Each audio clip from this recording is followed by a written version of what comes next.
all you need to know, the Bloomberg Quint podcast that prepares you for the day's business. Good morning and welcome to the daily morning news update from Bloomberg Quint. I'm Menaka Doshi and this is September 4th. It's going to be a difficult day for Dalal Street. Last night, Wall Street witnessed its biggest sell-off in 2 months, led by technology stocks. The Nasdaq was down 5% and the S&P 500 down 3.5%. US futures are trending lower this morning already, indicating that tonight may be rough as well. Asia has opened lower, down 1 to 2%, and up ahead, Hormuz will have more on how the Indian markets are set up. Before I get to the business updates, here's a coronavirus update. The first results showing whether a vaccine will work are expected by mid-September from AstraZeneca. 2 other contenders, the US's Moderna Inc. and the US-German partnership of Pfizer and BioNTech, may also have initial data before the end of October. Now, these will be initial readouts, but at least they'll offer some view of a vaccine availability timeline. On to business. Today, Vodafone Idea's board of directors will meet to consider fundraising options, while the Supreme Court's AGR judgment gives the telecom company till 2022 for the next payment. There's no denying that it needs funds.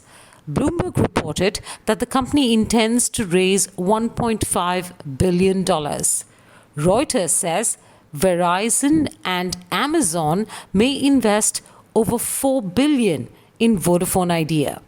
We'll know later today what's been decided.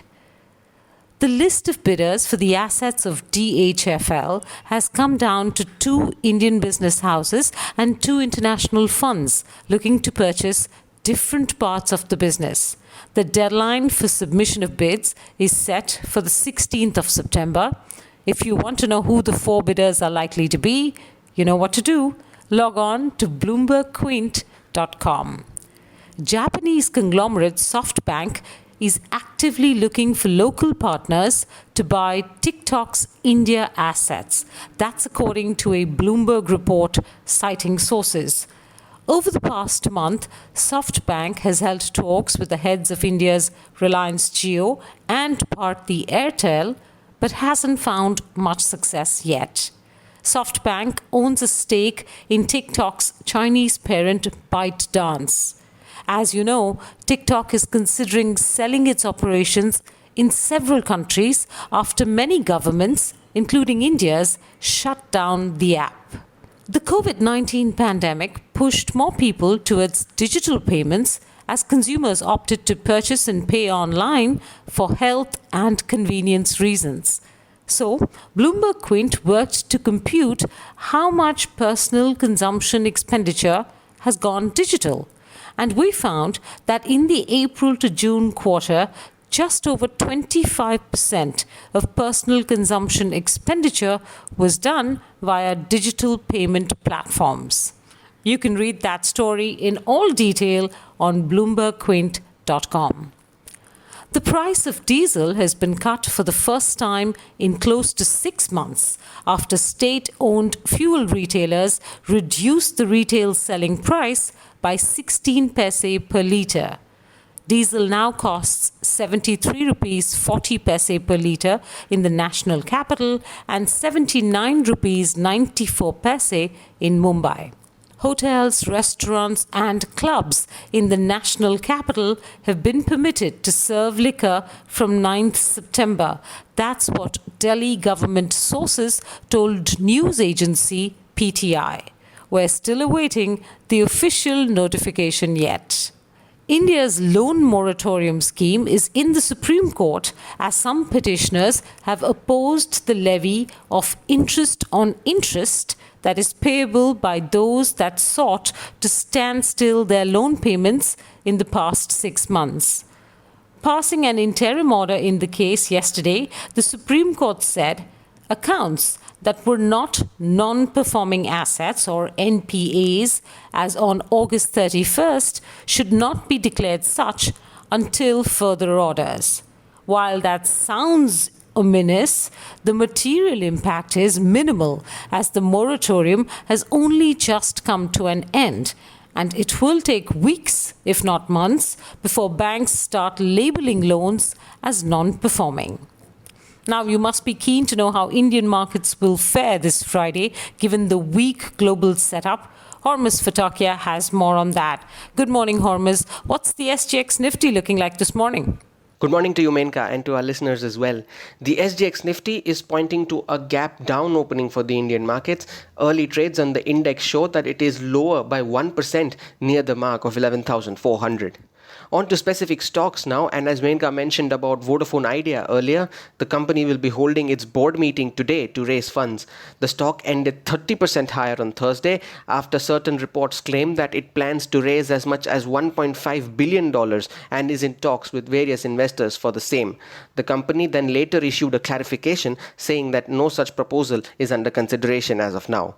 Also keep a watch on other companies of the Aditya Birla Group like Grasim and AB Capital that also gained between 6 to 12% on Thursday. Certain pharma stocks will be in focus today. The government has imposed an anti-dumping duty on the import of ciprofloxacin hydrochloride from China for a period of 6 months. A levy of $0.9 to $3.49 per kilo has been imposed on the raw materials. Companies like Aarti Drugs, Dr. Reddy's, Aurobindo Pharma and Sun Pharma are some of the producers of the antibacterial drug in India. Two companies of the Nifty 50 that are in the news on acquisitions. Infosys is the first one, where it will acquire 100% stake in a product design and development firm called Kaleidoscope Innovation for a sum of $42 million. And Mahindra is the second one, which will increase its stake in an associate company called Carnot Technologies to 15.6% from the earlier 6.5% for an additional investment of 12 crore rupees. Bloomberg News reports that All Cargo Logistics is looking to list its international business on a European exchange and is seeking a valuation of $800 to $850 million for the same. Credit Access Grameen in its business report said that loans under moratorium are now down to 18% in August as compared to 24% in July and 26% in June. Overall collections have also seen an improvement, with efficiency rising to 82% in August from 76% in July. The board has also approved raising funds to the tune of 1,000 crore rupees through an issue of equity shares. Gujarat State Fertilizers and Chemicals, or GSFC, has restarted its methanol plant, which will operate at full capacity from the 10th of September. The company expects its top line to grow by 150 crore rupees in FY21 due to this step. Some other stocks to keep on your radar include Cheviot, which will consider a share buyback on the 8th of September, along with Jubilant Industries and Panacea Biotech, which will be reacting to their results reported after market hours on Thursday. On to some stocks that stood out even in a lackluster session like yesterday's. First is Bharti Infratel, which was the top gainer on the Nifty with gains of 11.5%. Thursday's gains were the most in a single day for the stock since March. The stock has also closed above its 200-day moving average. Tata Consumer Products is the second one, which ended at a record high on Thursday with gains of over 5%. The stock has gained over 10% in the last 3 days. And United Breweries, which has been buzzing over the last couple of sessions, the stock will be in focus today as well after the Lieutenant Governor of Delhi approved the government's proposal to restart pubs and bars on a trial basis from the 9th of September. You can get more details on all of these stocks and a lot more in our All You Need to Know copy on BloombergQuint.com. That's all from me this week. With that, I wish you a happy weekend ahead, and it's back to you, Menka. Hormuz, thanks very much for that. With that, we're going to bring this update to an end this morning. Have a great Friday and a great weekend. Thanks very much for tuning in to BloombergQuint.com. I hope you enjoyed listening to All You Need to Know. Did you know that you can listen to the show on the IVM Podcast app? On the IVM Podcast app, along with this, we have a number of other shows which you think you'll enjoy. Listen to Cyrus Says with Cyrus Brocha as the host. Listen to Paisa Vaisa with Anupam Gupta. The Scene and the Unseen with Amit Verma, or Shunya One hosted by Shiladitya Mukhopadhyay and myself. Check out the IVM Podcast app to get more talk content that you will enjoy.